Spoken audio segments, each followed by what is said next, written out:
Dr. Temple, please stay on the line. We're going to open this up for questions. Okay.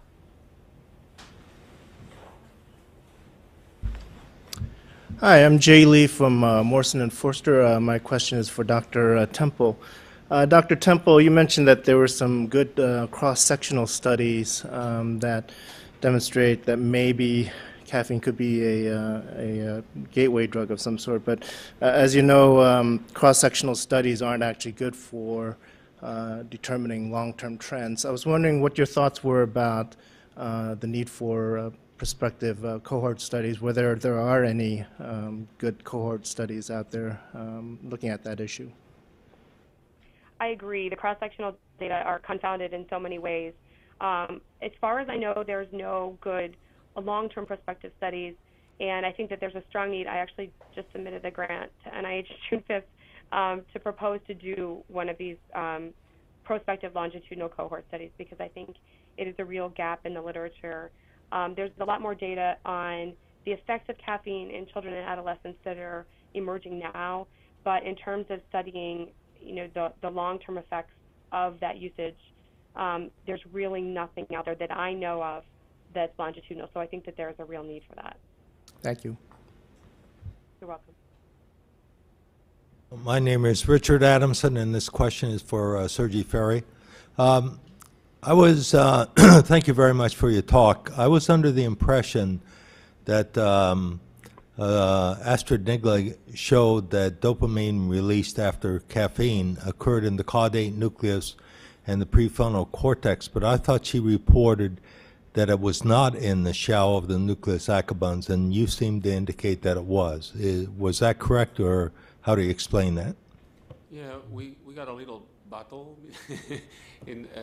We found that we had findings supporting that is in the shell of the nucleus accumbens. You can see this dopamine release, and that their data that you could see in the cortex could in fact be by contamination from the shell of the accumbens.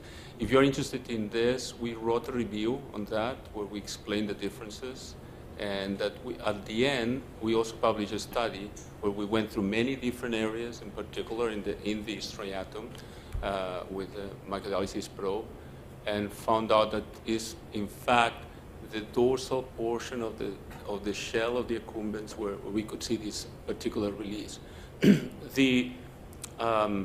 The message is that is not a very good dopamine releaser anyway, right, compared to amphetamine or cocaine.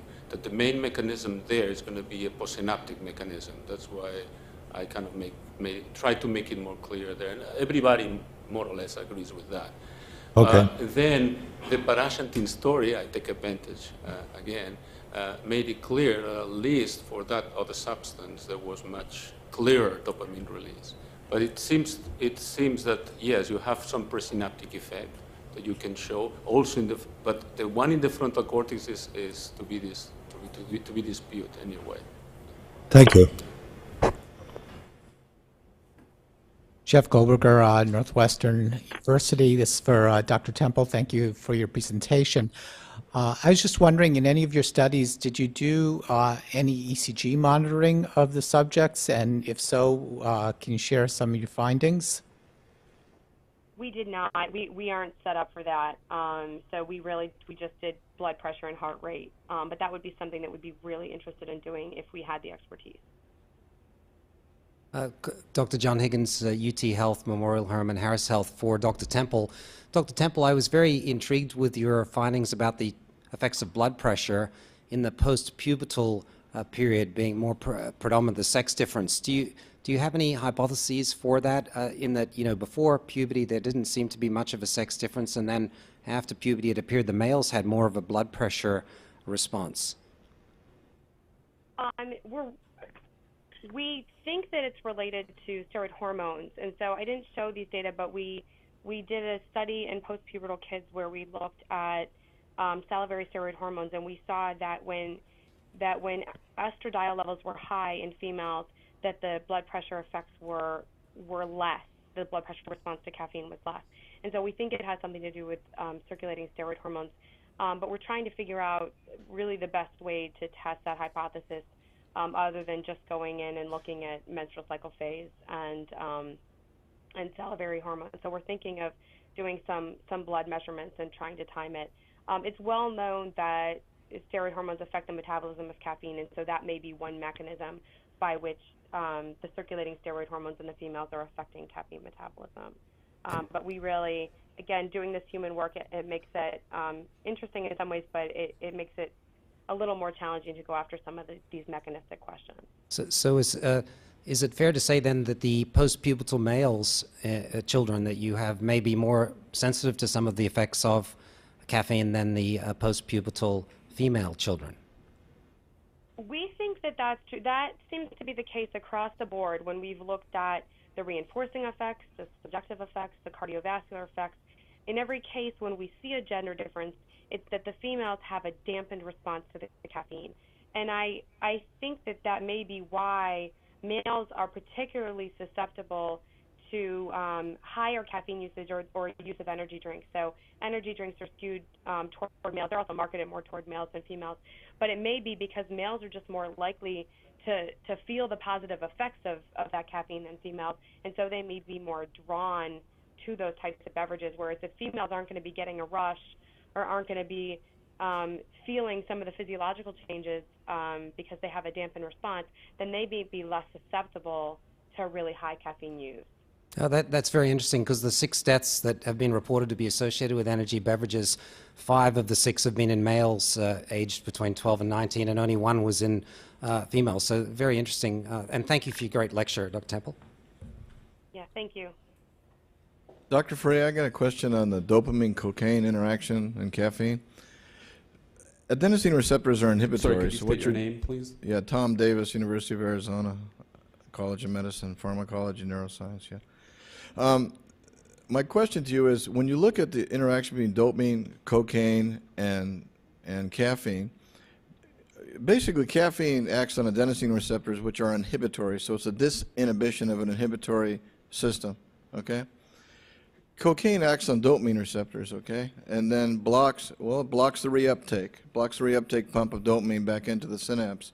Completely different mechanisms of action, number one. Number two is, how do you combine the two issues when you're talking about dopamine acting in the ventral tegmental area for reward and reinforcement, yet you're not talking about the adenosine effect in the ventral tegmental area with caffeine? How do we connect those two except to say adenosine receptors are located in regions of the brain where dopamine receptors are? Well, that's true. That's very true. But their mechanism of actions are completely different in terms of their mode of action, disinhibition versus...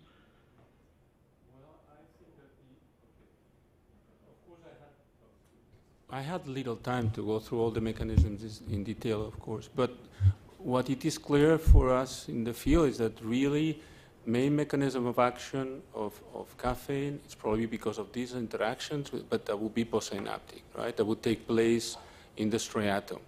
That's the same for cocaine. That's the same for amphetamine. It has not really much to do with BTA. What's happening is that those are really releasing a lot of dopamine at the terminal field. So in that respect, it's very similar.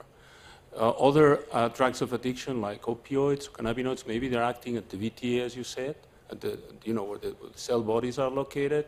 That's another mechanism. But in particular, for caffeine in these other classical psychostimulants, the main mechanism by which they produce reinforcing effects seems to be directly at the terminal level. And with that, they're similar. They're very similar.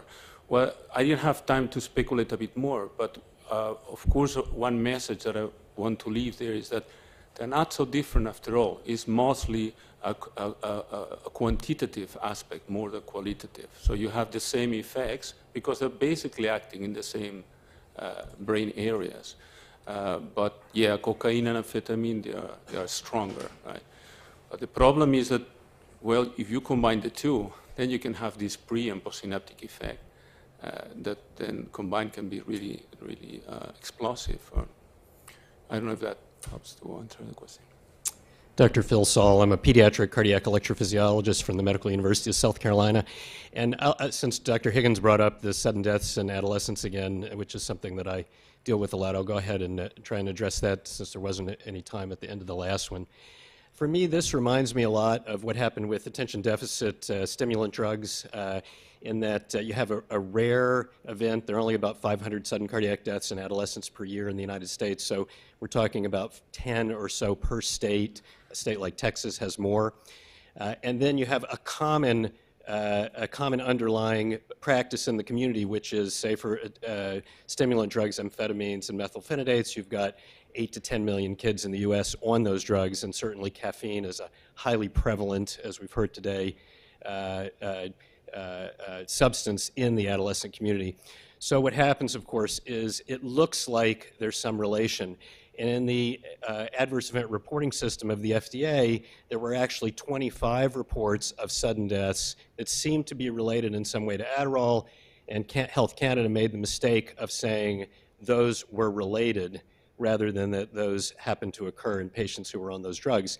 And now we know from many, many studies that there is absolutely no relation between methylphenidates, amphetamines used for ADHD, and sudden death in kids, that the rate of sudden death hasn't changed over the years, hasn't changed recently with caffeine, with energy drinks, and it didn't change with the very, very high usage of these drugs in the community. So there doesn't seem to be... This is for questions, then we'll have public comment later. Is there a question with Yeah, this? I understand, but since this has come up so many times, I just wanted to get that out. But is there a question? Yeah, no specific question for this. Thank Okay, you. thank you. Joel Geerling, I'm a neurologist in Boston, and I really enjoyed your wonderful talk on the adenosine dopamine receptor pharmacology and the striatum. And I know that you mentioned that adenosine receptor antagonists were in trials for Parkinson's disease, but I'm sure you're aware also that coffee consumption, caffeine use has been pretty strongly associated with protection, at least in retrospective epidemiologic studies, against Parkinson's disease. It's always fascinated me as a neurologist, and I wondered if you could tie in your understanding of the receptor pharmacology with why that might be the case. Yeah, in this case, that would be another mechanism. And that, by the way, you're in Boston, in Massachusetts? Yeah. Well, that's where Michael Schwarzschild and other people working in that area are working, right? And that's part of their work. They are finding out that A2A receptors, well, if you antagonize A2A receptors, they might protect, but that's not through the pharmacological effect we were talking about. So that's an additional value to the fact of adenosine A2A antagonists being used, and maybe caffeine being used in Parkinson's disease. That could be a potential pharmacological therapeutic effect, right? Okay, I want to thank all of the presenters, and we're now going to have a 10-minute break. It's just a little bit of time for a stretch, and hopefully everybody come back at 3:30 for our panel discussion.